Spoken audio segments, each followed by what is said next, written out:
Can you hear me? Yes, sir. All right, let's get started. We have here today Brother Michael Israel. He is from the Jacksonville, Florida area. An individual that I came across about 4 or 5 months ago. We had a nice little conversation, touch base, and I reached out to him. He was gracious enough to lend me an interview. All right, prices aside, Ford, Chevy, Dodge, or Jeep Gladiator?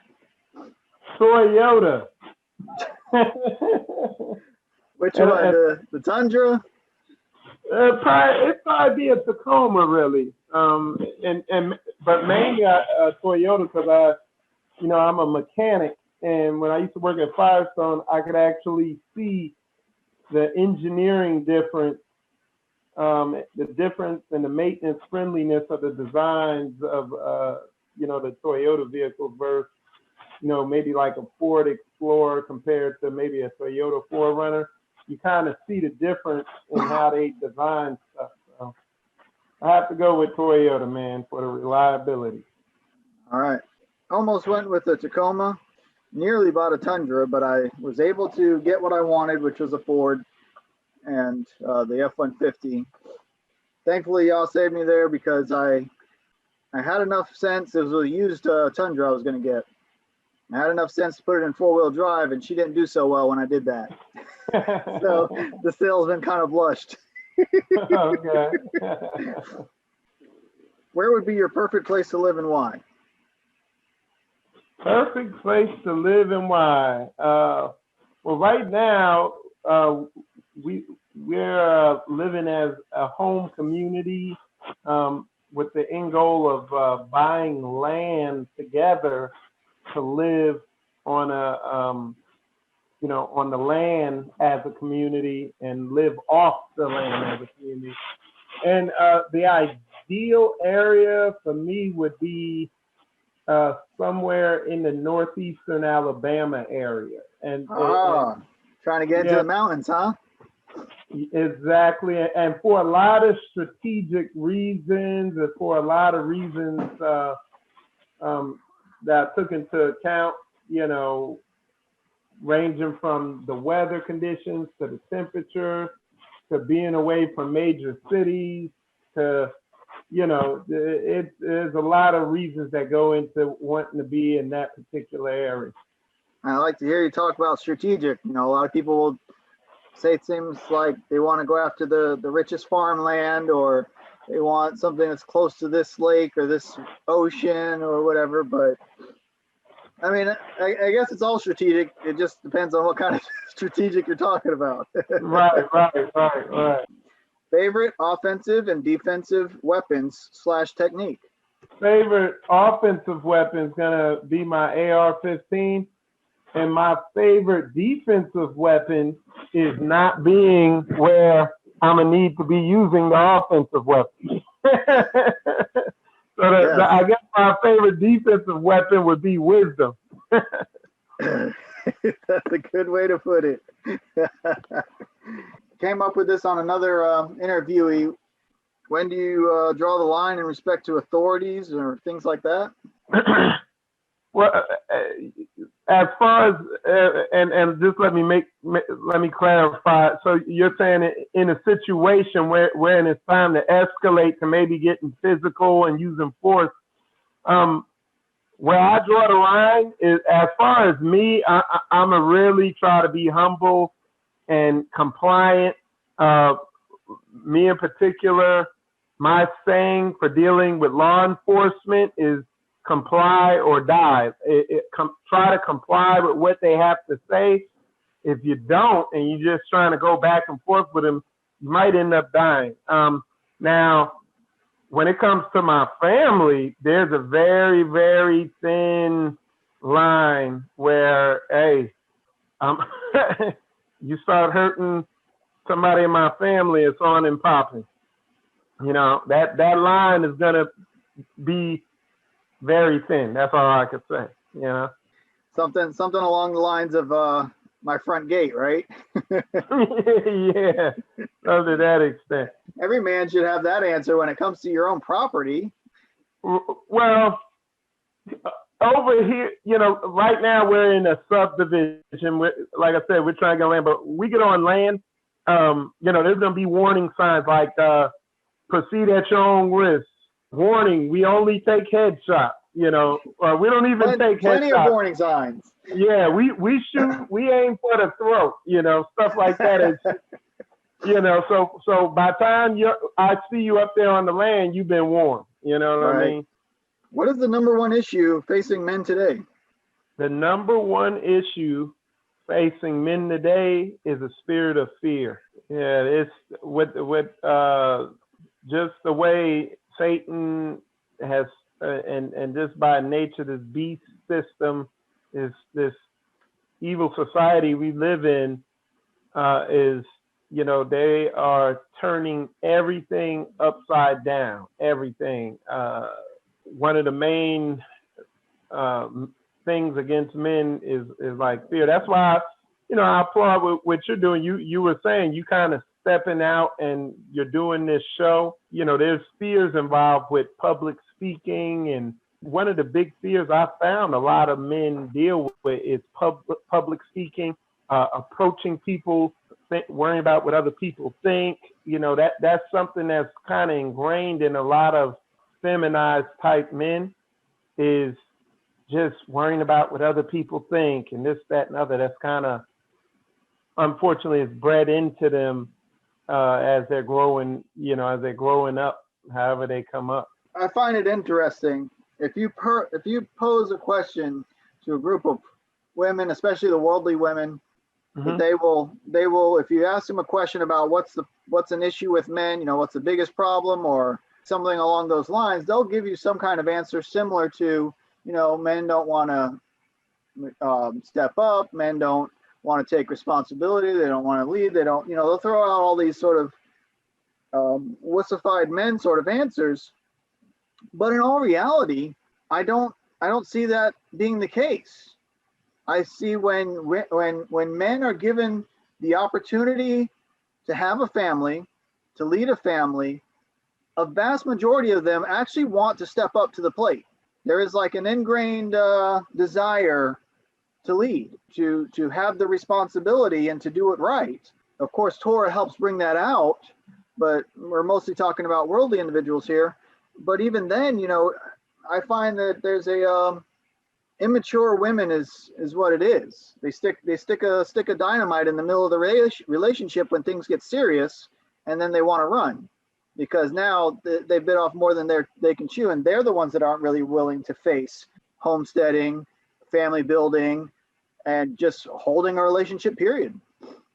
When it comes to men, and a lot of times, my main I come at the men because that's where things can be fixed relatively quickly and efficiently.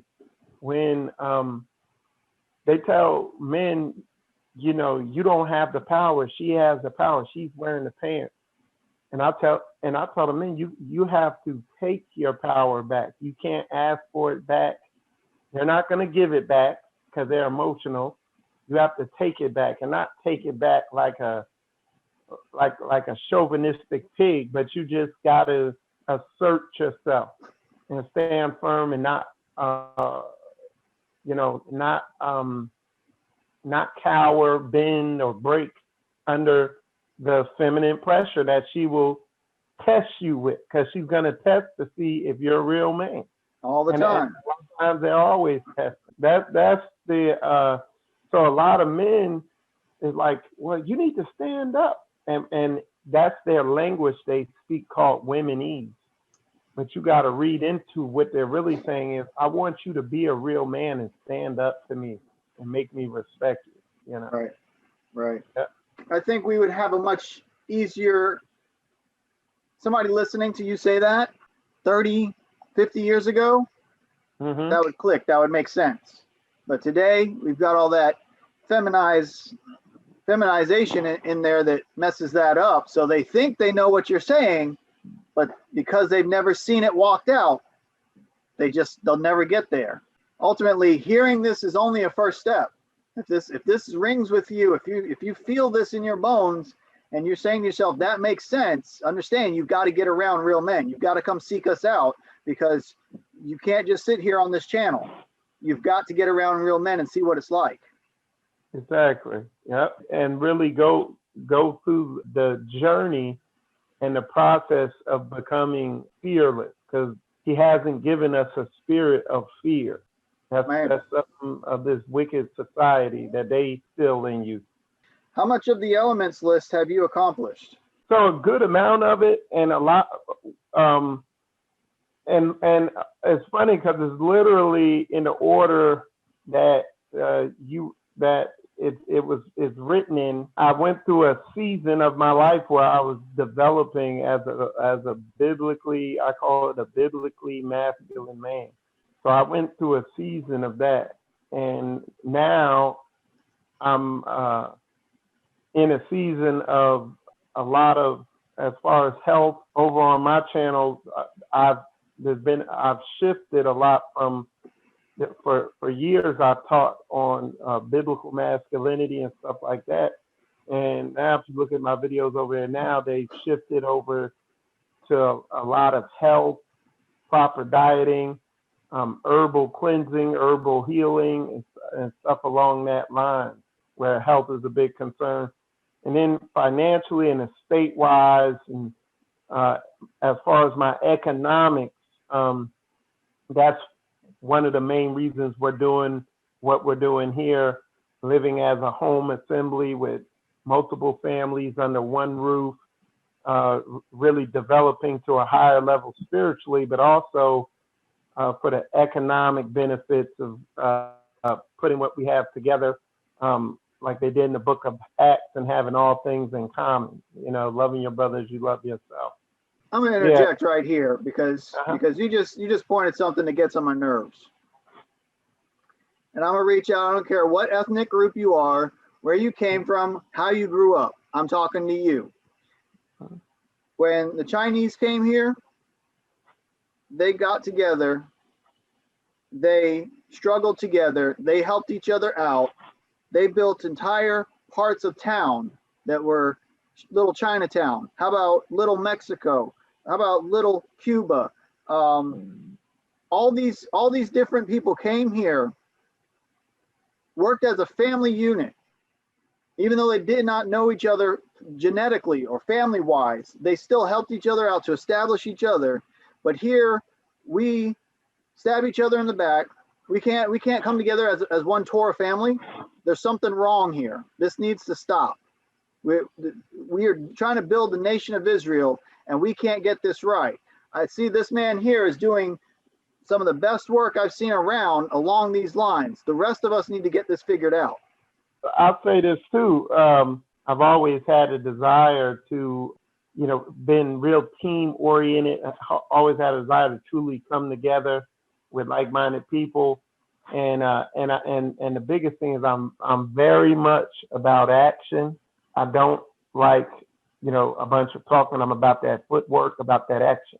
Coming into this, I found the same thing. Majority of people want to go as far as they're comfortable and as far as kind of the status quo of this Babylonian society kind of permits and what they're comfortable with, but they don't want to go to the level where they're come together with all things. They a lot of people very much caught up in this capitalism, mammonistic, mammon worship type society, and they don't really want to be selfless, like what you see in the Most High's word, You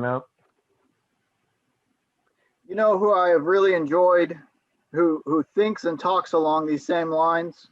I mean, I just absolutely enjoyed listening to them, is Elder Thomas Murray and Dr. Gina. Blew my mind.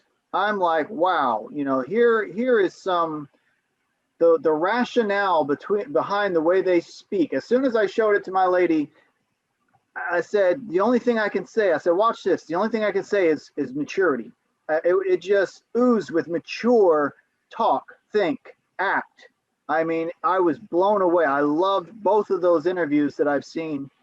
I could not believe my ears, and some of the way that they were talking, some of the things that they said, I was like, wow, these guys have got it together.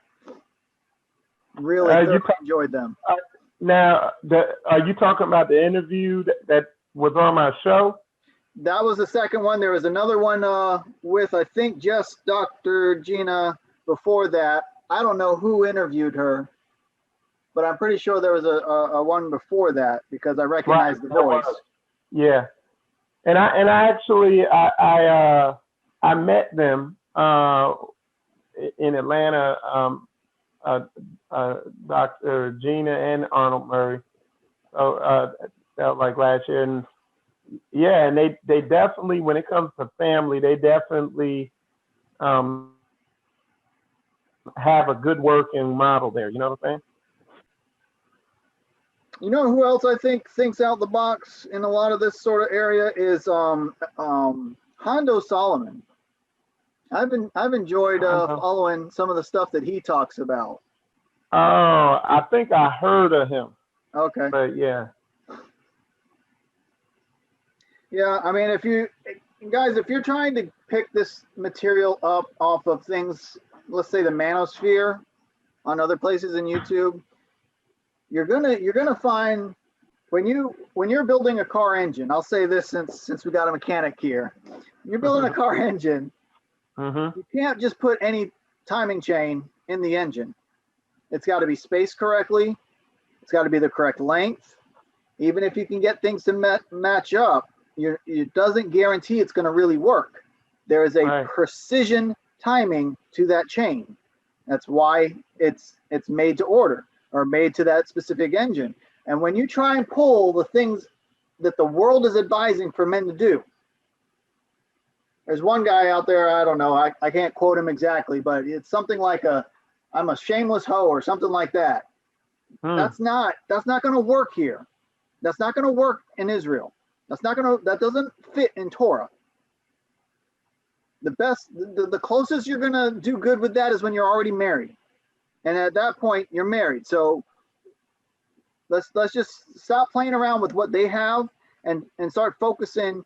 Leave your comments. Try and get a hold of me. Try and get a hold of more individuals that like who I'm interviewing, because this is where you have to feed yourself is in Torah with Torah individuals, because it doesn't work what they are trying to do and what we are trying to do. We are trying to build a nation. We are walking the way, and the way is narrow.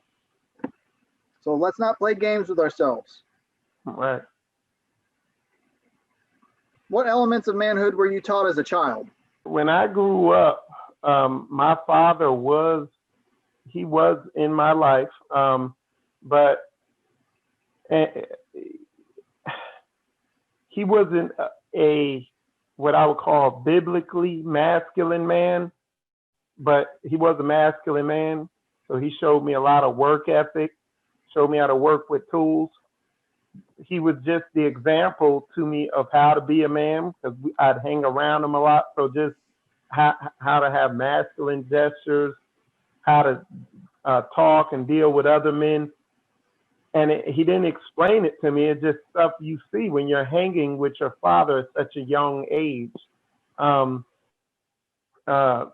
as far as dealing with my mother ran the show, and, to a certain extent, you know what I'm saying? But he wasn't a feminized jelly back type man. I would say kind of the finer qualities of masculinity I didn't learn. And I wasn't a natural, or what you would call a natural with women. I was kind of more taught by my mother to kind of treat all women like perfect princesses. So I didn't learn all the finer aspects, but just basic, not being scared of people and all that stuff like that, and just but a feminine. Like I see some boys who grow up and I would say I got those qualities. So I had the concrete foundation of masculinity, but just not a lot of the framework stuff that wasn't there. Right. So you had to work yourself out of it as well, huh? I did. All way up to the age I was 26 years old. I was horrible with women. I mean, I had never been in any type of long-term relationship that lasts over maybe a month or two.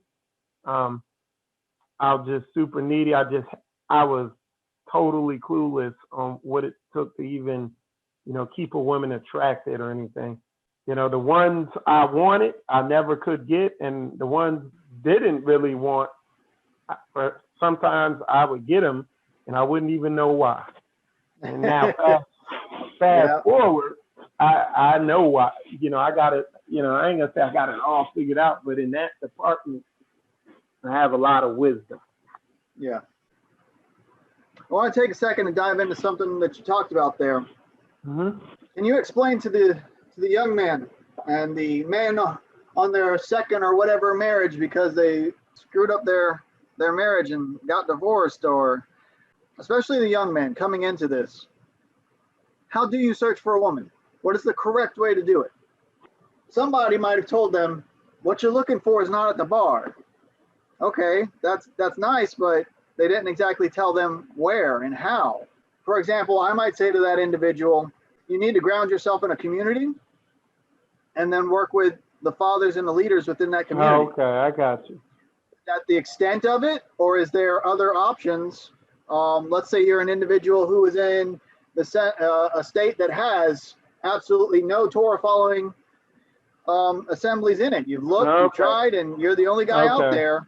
What I did is, I was studying worldly knowledge, which at best was maybe a half truth or something on meeting women, identifying the right type of woman, everything like that. I wouldn't recommend going the route I went. I got videos on it on my channel that details what I went through and all that. The biblical, righteous, surefire way of doing it would be, and that's what you're going to see, a lot of stuff is circular. It comes right back to where it's in the word where he says, forsake not the assembling. Don't forsake the assembly. Like, we have to come together with like-minded people. Here, I'm head of the Straightway Florida Assembly. The way we conduct relationships here in Straightway is we try to do what was done in the past. We consider the ancient ways. So back in the day, when we were a nation,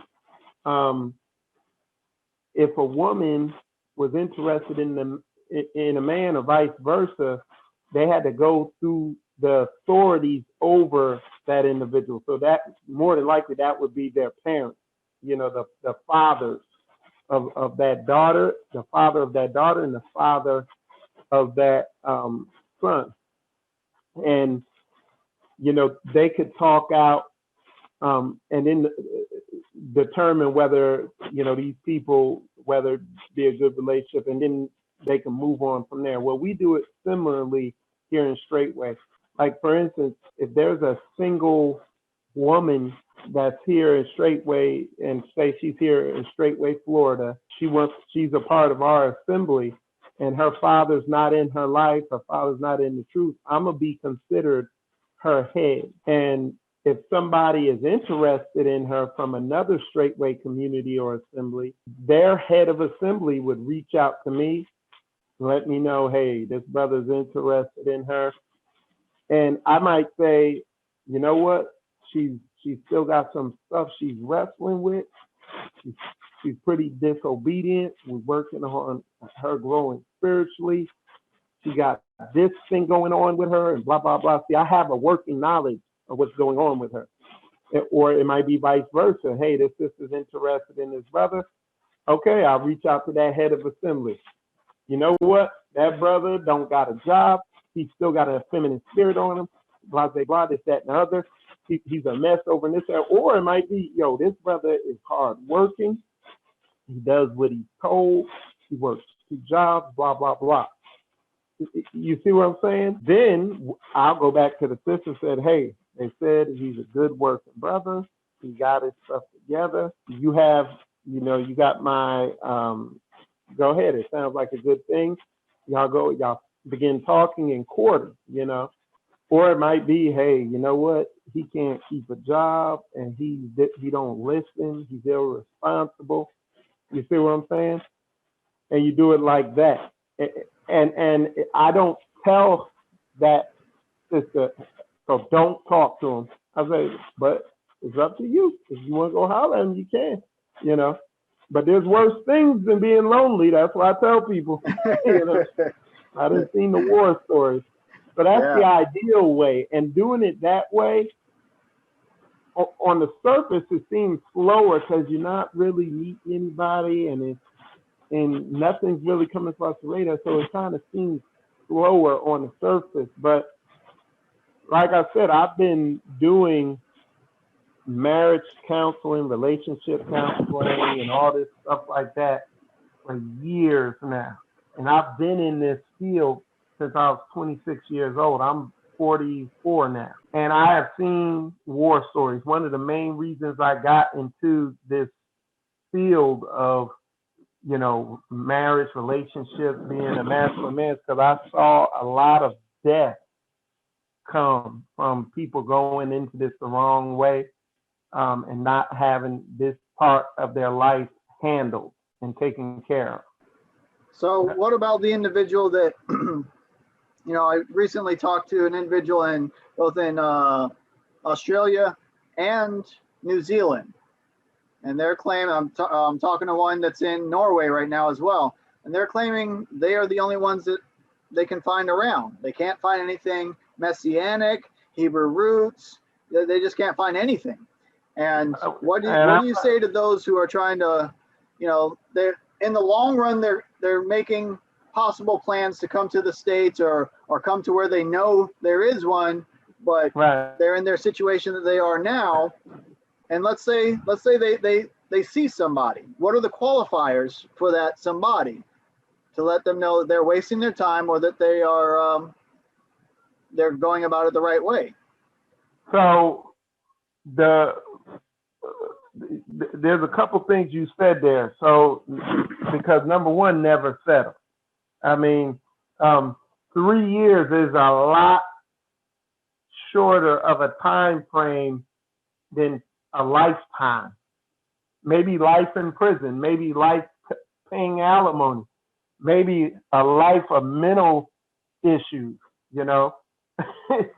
So this is one of the most important decisions you're going to make in your whole life.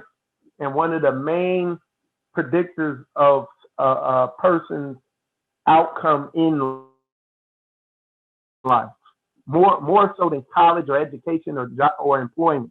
And people put more, do more research on buying a new car than they do, relationships. So what I did is at the age of 26, I began studying this stuff. And literally for almost a year straight, I was studying nothing but this about marriage relationships.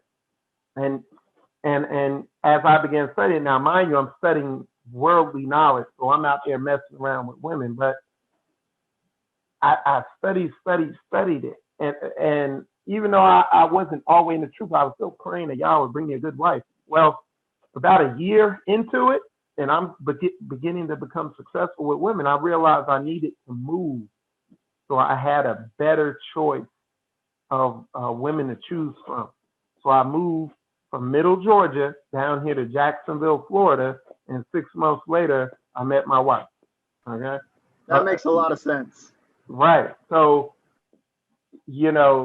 but the other thing, as far as qualities to look for, out of 100 women,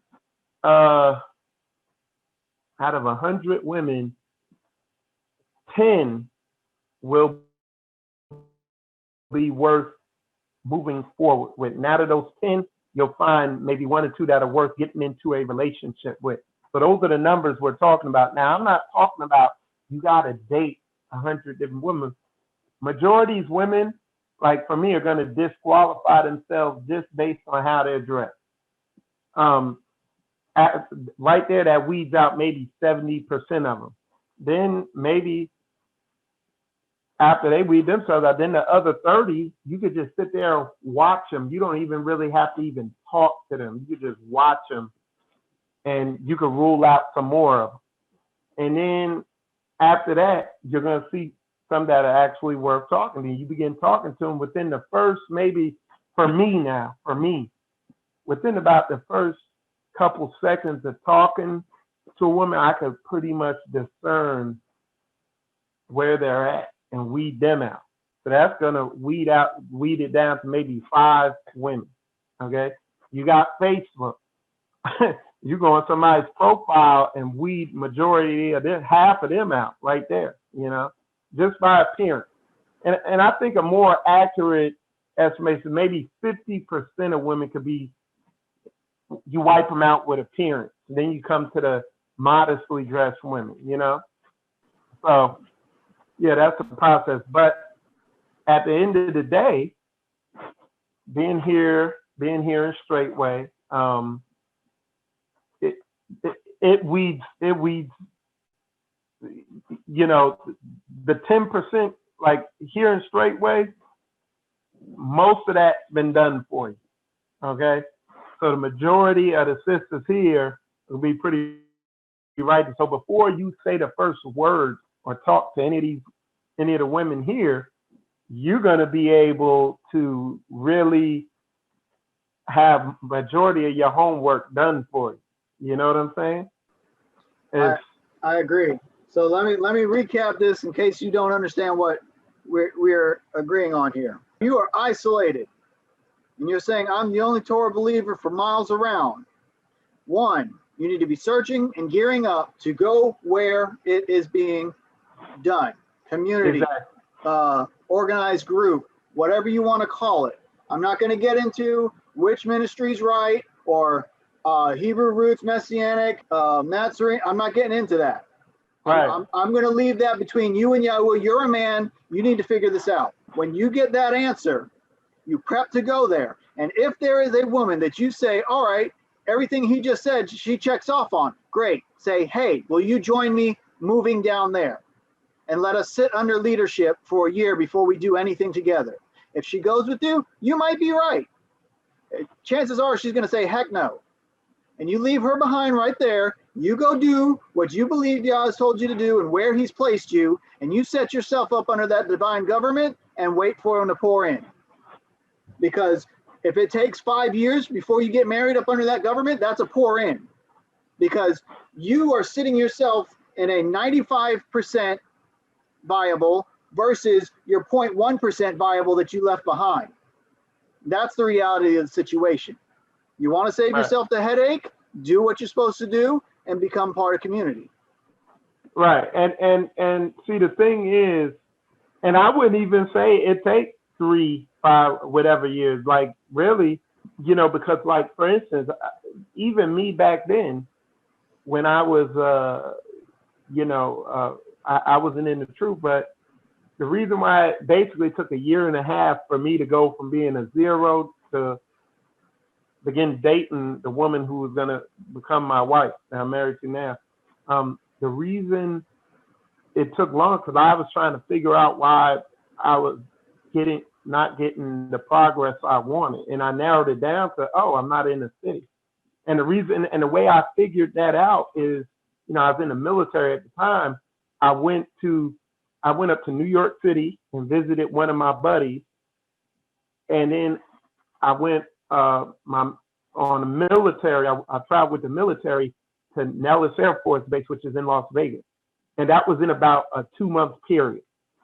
And I was getting treated like a rock star by the women, everywhere I go. And people were like, who are you? And it's just because I was, a lot of what I perfected is just my conversation skills and all that stuff like that, and being willing to speak to people, just hold general conversations. I had worked on myself. But when I saw, oh man, I'm living out in the country. That's why it's going slow. And when I say slow, I was meeting a different woman each month or something.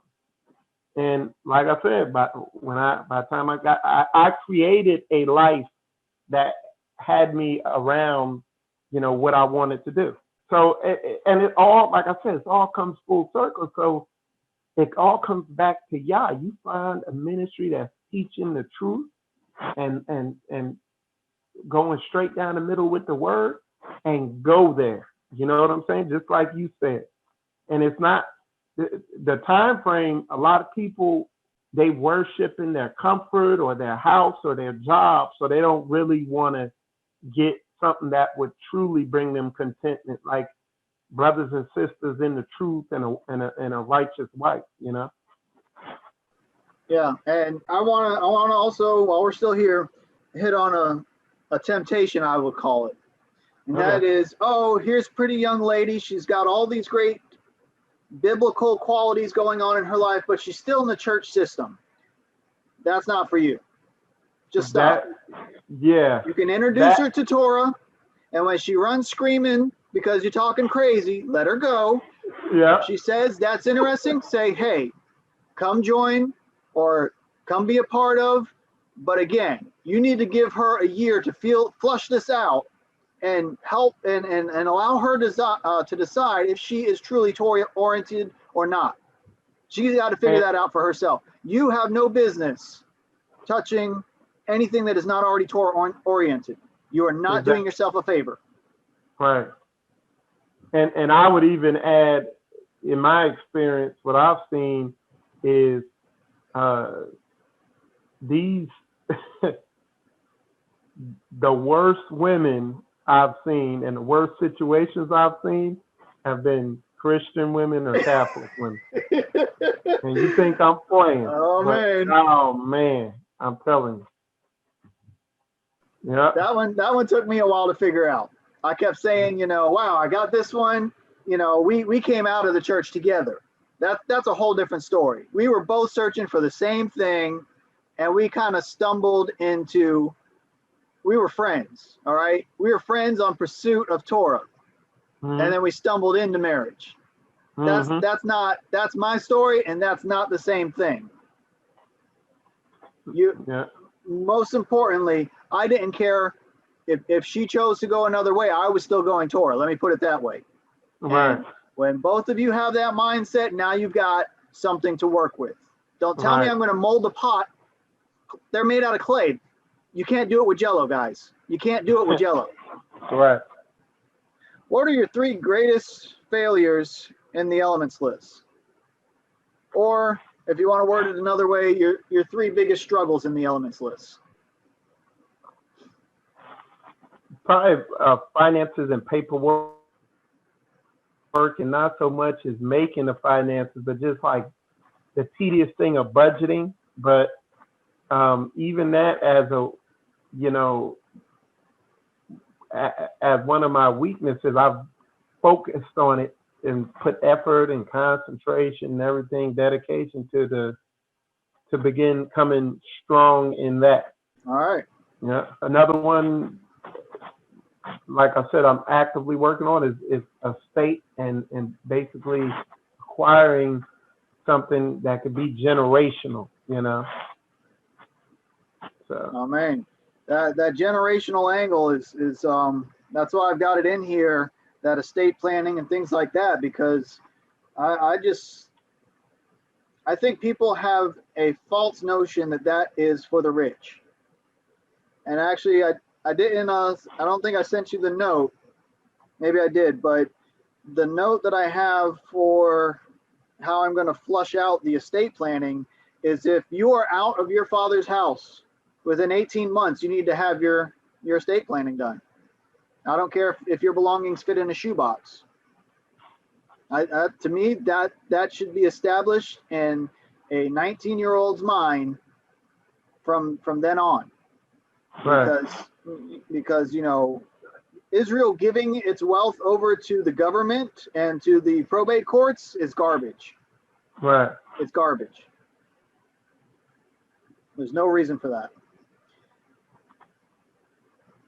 What is your biggest struggle in relationships and family life?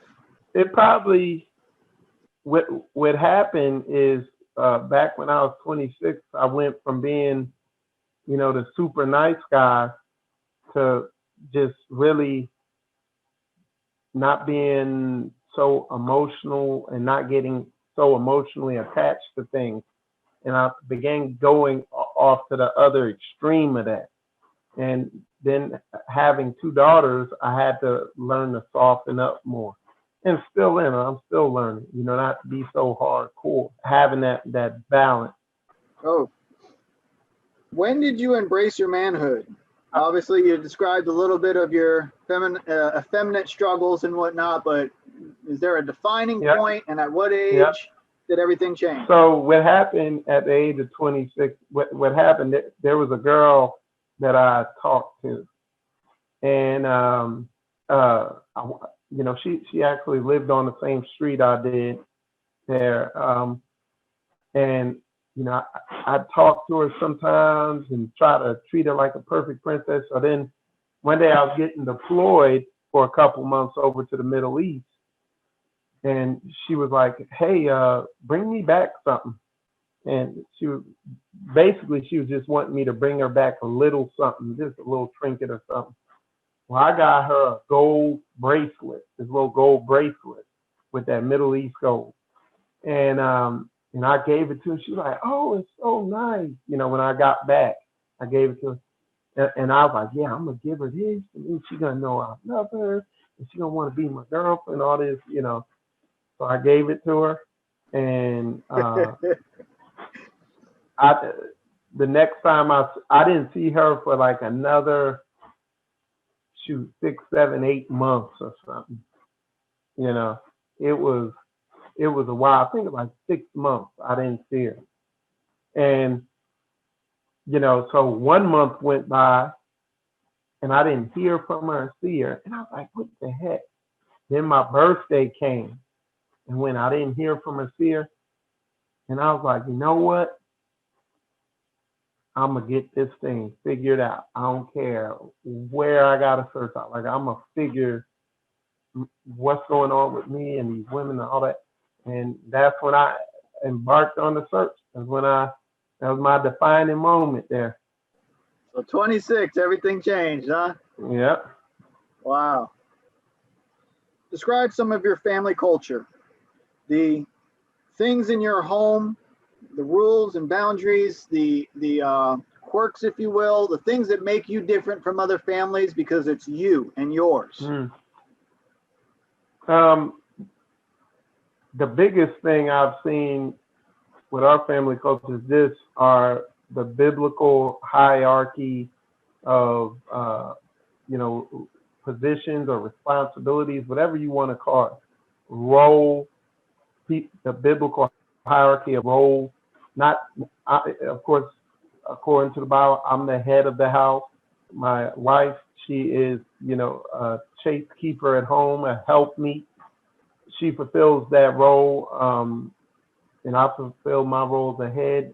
But the thing that really made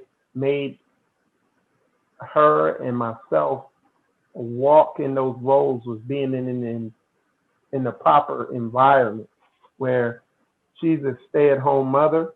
She homeschools the children. She takes care of the house. I go out and work. We live communally. We're only around the saint. Being in the environment helps people to walk it out. You know what I'm saying? What is the most manly thing you love to do? This right here, sit on the couch.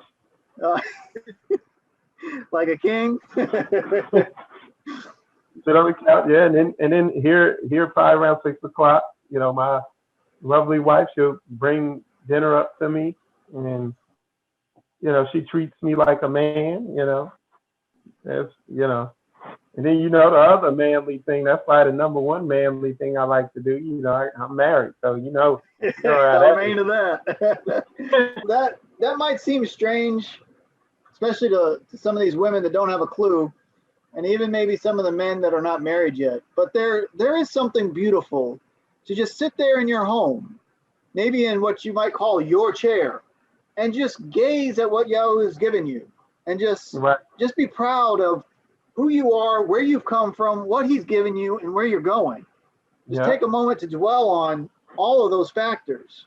Right. Do you have any hobbies? Right now, my hobby and the thing I'm working on pretty much full time is herbalism and regenerative detoxification. So I'm studying about herbs, and truly, I'm actually seeing, people truly get healed, by herbs from major diseases and all that, So, and I've experienced it with myself also. So, yeah, but that's the main thing I'm into right now, Yep. So it sounds like I might be onto something. A common theme is, I think it was my first interviewee said, I don't have any hobbies and that's a waste of time, sort of thing. Mm-hmm. And everybody since then has said essentially similar to what I've said, is my hobby is sort of the direction I'm trying to move right now that I'm not full blown into. Right. That you use it as a constructive tool. Right. I'm ruthless with my time, so I use it very productively. What does your personal self-motivational speech sound like when you're trying to get yourself out of bed and you don't want to, when you're trying to do something that you don't really feel like doing, you're not looking forward to getting into it? What is the talk that goes on in your head to get you to move forward? Well, my head, I'm very demanding on myself and, those around me, and the voice in my head probably sounds like a mixture of a drill sergeant and a football coach. That's what it probably sounds like a lot of the time, and not in a bad way. Like, come on, let's get it, come on. All right. Keep it pushing, Yeah. That's how it sounds. All right. Would you say you're a praise, worship, intercessor, or other? Is one of those sort of stick out more in your life, or are you all around about equal in all of those? My understanding of worship is doing what the Most High says to do. So I would say a worshiper. All right. In spirit and in truth, like actually doing. Yeah. But no, I'm not one of them people who be jumping around, and some people are more, animated. That's not me. I'm about that action. Yeah, I don't get too animated. Current goals, dreams, or projects? So my current goals are, becoming an herbalist, and I'm hardcore working on that, and getting on land here in the near term. Yeah, them prices out that way. I mean, oh man, and it's almost just forget it. I'm actually thinking of coming more your direction, because stuff that I thought would never get developed and would stay a patch of woods is just, they wipe it out and start building the next day. I'm like, man. Yeah. So that's right now. I'm on the side. I'm just waiting. You may have answered this a little bit already. Were you raised effeminate or manly? I was raised effeminate, but no. I was feminized, but I wasn't effeminate. So I wasn't walking around, hey, how you doing, and all that crap like that. We used to go. We used to fight, wrestle, play football, and play with boys and all that stuff like that. So we weren't soft. Because I got a big brother, but no, we weren't soft. But on the same note, we didn't. When it came to women, we were still kind of showed, whether by society and in the house, to give our power to them, you know. And I think that's part of what makes this so difficult, because just because you got a guy that's got, you know, humongous chests, lifting weights in the gym, doesn't mean he's not effeminate. Right. He can be doing some of what culture calls manly things and doing it in a very manly way, and yet he's still a nice boy. You know, he's still got that he doesn't know how to assert himself. He doesn't necessarily crave the responsibility of what it means to be a man. He doesn't he's not looking to become self-sufficient and maybe start his own business or be independent. Yeah. So physically, they like to paint manliness as physical, but it's not the end of the story. And that mix of the two, I do manly things, but I'm a nice guy, I think that's where people really get tripped up. Oh, yeah.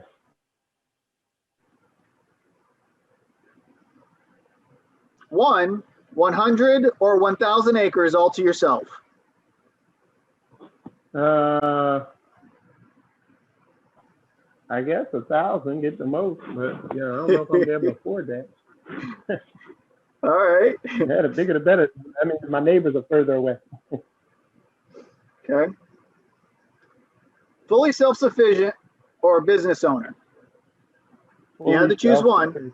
Yep, fully self-sufficient. All right. Do you have anything you want to address along the lines of manhood or masculinity you don't think we've hit, or that you want to speak from your heart? No, that I pretty much hit it all there. Like I said, it's a lifestyle, and it's a journey for a season of your life to get that part of your life in control and where it needs to be, you know. And it's like riding a bike, learning to swim first, or trying to get a big, maybe get a big wheel rolling. At first, you got to push it, and it's hard, but once it gets moving, it becomes natural, you know.